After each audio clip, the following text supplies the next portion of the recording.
Hey, it's Magnus here down at the workshop. I want to talk about this spinner here, but for the next minute or two I want to share a little bit of my day with you.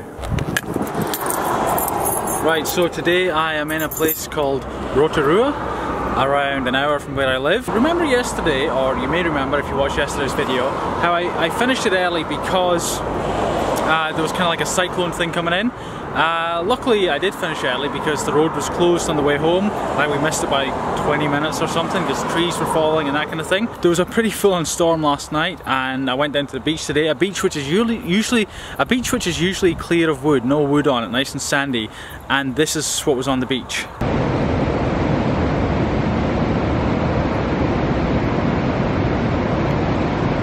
Tens of tons, hundreds of tons of wood washed up on the beach, maybe come down from the rivers, I don't know.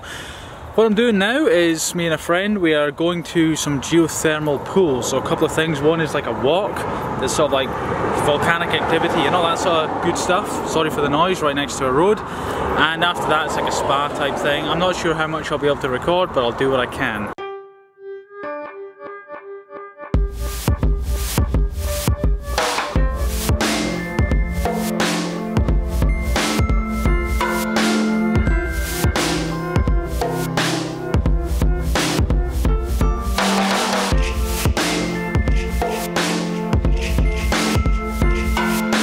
Man, this place smells of rotten eggs. Although in truth, with all due respect to Rotorua, the town or city of Rotorua, the whole place smells of rotten eggs. But you get used to it.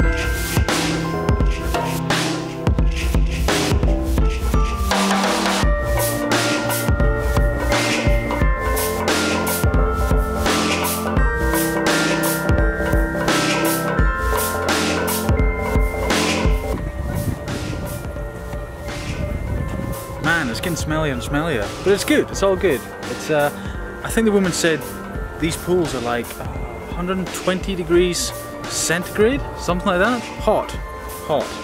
Someone suggested in the comments that I do like a Thor hammer style spinner, and I thought that was a good idea. I was thinking about that today and I think it's possible. Obviously you won't have the handle on it, I don't think, but would be interested to hear your thoughts on that.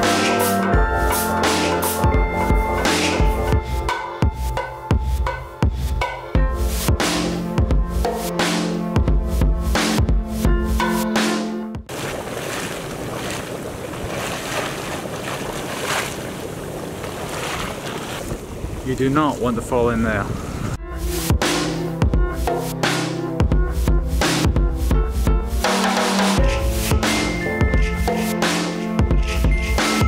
I'm not sure if you've observed it already or not, but I am really probably one of the world's worst tourists. Like, I don't really go on holiday, I don't travel anywhere. When I end up at a place like this, it's because someone's suggested we go or taken me there or something like that, and you know, I don't mind it. I enjoy the time together with people and that kind of thing, but it's not something I would do on my own. You know, I like to just, you know, design stuff and make stuff out of titanium, spend time with my son, spend time with family, like those kind of things are the things I enjoy doing. I mean, I enjoy this, but it usually has to involve someone dragging me there. Right, so it is early evening here. What I want to ask you, kind of briefly, is if you've watched the last sort of 2 or 3 days videos, you will know that I've been working on this fantastically chunky spinner here. I know it looks a little bit impractical, but believe it or not, it's turned into a real fidget spinner that I just cannot seem to put down.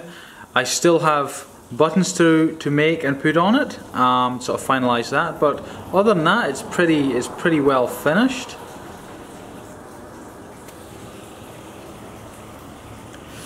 Now here's what I want to run past you very briefly. It will be a short video today. I have made this sort of spinner over the last few days. I think, you know, if I make a similar spinner or, you know, even a completely different design, I can do it in a day. You know, I think it's possible to do it in a day on the milling machine, sort of first time round. I can, you know, make other things. You know, I might make a bottle opener in one day. I'm considering, like, this is just a consideration and I would like to know what you think. What if, you know, when I make something, you know, I see the popularity of it, you know, on the video, see the comments, see the views, and, you know, based on that, I make some. I make, say, like a run of 5 of them, or 10 of them, or 15 of them. You know, a limited run, because, you know, they're not going to be that cheap. I will, you know, I have to say that because it's, you know, it takes a long time. I don't have like I'm not doing a production run of I'm not doing a production run of like 500 or 1,000 or anything like that. It's sort of bespoke. There might even be hand finishing on them, things like that. You know, it could be a spinner pretty much identical to this, but truthfully, you know, quite a bit better, because you know, I do a lot more testing and tweaking on it, and just, you know, get it finalized for our production and not just for myself. But I would just do a small run. That's basically my question. What would you think of that? So for example, this spinner here, like, is this the kind of thing you would buy? I mean, I'll throw a ballpark figure out there of $300 US. It's gonna have to be something like that if I'm only making something like 5 of them. It's gonna take me, I don't know, a few days just to do it. I think initially. I mean, I might be able to get the prices lower over time and that kind of thing, but I'm just thinking, you know, I'm making these things and a lot of people are frustrated.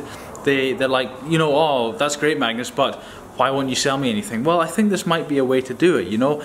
I'd be winning because, you know, I'd be getting more experience with a mill, and, you know, it'd be more interesting for you, and you'd be winning potentially if that's what you're into, and, you know, something that I make appeals to you enough that you're getting it, and you know you're getting a fairly exclusive thing, because it will be a really strictly limited number, and, you know, it's only going to be sold probably a one-off, I would imagine. I mean, I can't imagine I'd make any more of them. So yes, this is a serious consideration, but it is just a consideration. Definitely not holding myself to it. But I would really love to hear your comments below, or if you have any other thoughts or ways I could do this and how this might work, that would be absolutely fantastic.